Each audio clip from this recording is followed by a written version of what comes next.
This video is about how to prevent your children from becoming overweight. Why did I choose this topic? Because research shows an increase in children that are overweight, which is alarming because overweight brings medical, social, and psychological risks. The medical risks are, amongst others, diabetes type 2, heart and vessel diseases like hypertension and high cholesterol, and abnormalities in the left heart chamber. The social and psychological risks are, amongst others, bullying, exclusion, feelings of shame, and low self-esteem. All of these things are found more in children that are overweight than in their slim peers. The medical, social, and psychological risks make prevention important. To be able to prevent overweight, we have to answer two key questions. What causes overweight, and what can we do to prevent it? There are numerous risk factors. Risk factors are factors that increase the chance of something occurring or developing. The risk factors for overweight can be divided into three categories: parenting factors, environmental factors, and biological factors. Let's begin with the parenting factors. Unhealthy habits of parents is a risk factor. Parents who eat unhealthy and do not exercise frequently. An explanation of this is that children learn a lot by watching and imitating others. Also, parents who are in a hurry and are not home a lot, as a result of which they serve fast food or they buy fast food for their children. Also, parents who are overprotective out of fear that something will happen to their children.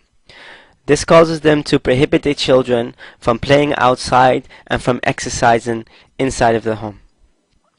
Also, parents who use unhealthy rewarding strategies. They try to keep their children calm by rewarding them with sweets and juices. This causes the children to associate good things with bad food.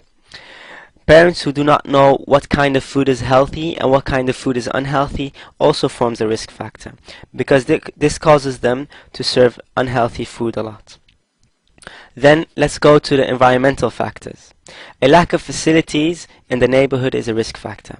With facilities I mean play courts, parks, sport clubs, etc.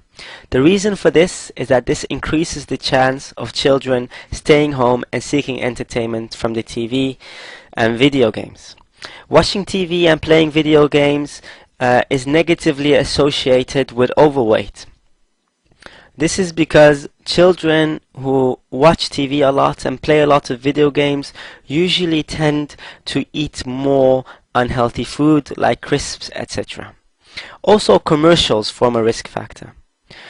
Research has shown that the food market consists mainly out of unhealthy food, and it targets children to ask their parents for this unhealthy food. There are also biological factors. We all have a hormone called the leptin hormone. The leptin hormone gives us a signal of when the fat storages are full, and this gives us a feeling of being full. But if this hormone is not functioning optimally, then we won't feel full, even though the fat storages are full. That's why some children just eat more and more without feeling full. Also, heritability plays a role. A proof of this is a research that researched the weight of children that were adopted, and it showed that the children that were adopted, the weight of the children that were adopted had more similarities with their biological parents, with the weight of their biological parents, than with their adoption parents, which might mean that genetic factors have a bigger influence on weight than parenting and environmental factors. Now that we know all of this, the question remains, what can we do to prevent overweight? Well, I will give a couple of tips. Exercise where your children can see you, or even better, exercise with them. Because like we said, children have an urge to imitate you, especially younger children. So if they see you exercising, this increases the chance that they will exercise as well, especially if you exercise with them. And this might be fun as well, and it might aid the bonding between you. Also, allow children to play outside in a safe area, or sign them up with a sport or activity club if there's no safe place for them to play outside. Also, have healthy food available and make it look nice. The availability of food increases the chance that children eat this healthy food.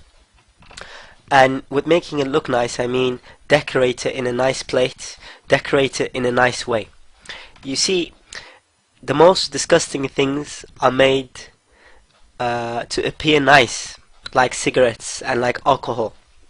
They made to appear nice in commercials, and a lot of people buy such things because it seems nice, it seems chic. So why can't we do this with healthy and good things like fruit? We all know that the human being is influenced by sight. If we see a pair of clothing nicely presented in a shop, it's more likely that we will look at this and that we will consider buying this. It's more likely that we will do that in this situation than when it is not well presented. Also, eat healthy and talk about the benefits of healthy food.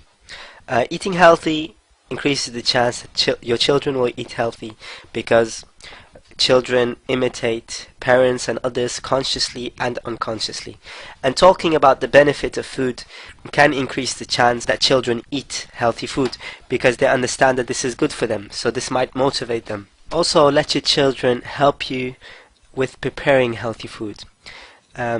This might be good because the children then will feel that the food is theirs.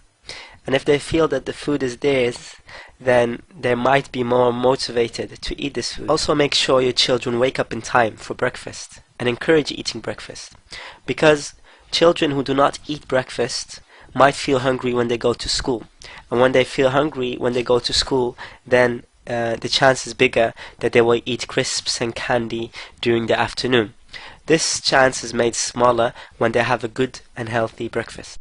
Limit the time of watching TV and playing video games, and suggest an alternative. Suggest what they could do instead, something that's fun. Make arrangements with family if you resort to serving fast food because you're so busy. Maybe a family member could pick the children up and prepare a good, healthy, nutritious meal for them instead of them eating fast food. And some after-school clubs and nurseries also serve dinner, so this might be a possibility as well. I hope these tips and this video in total was beneficial for you, and I'd like to thank you for watching. And if you want more, please visit www.facebook.com/effective Islamic parenting. Assalamu alaikum.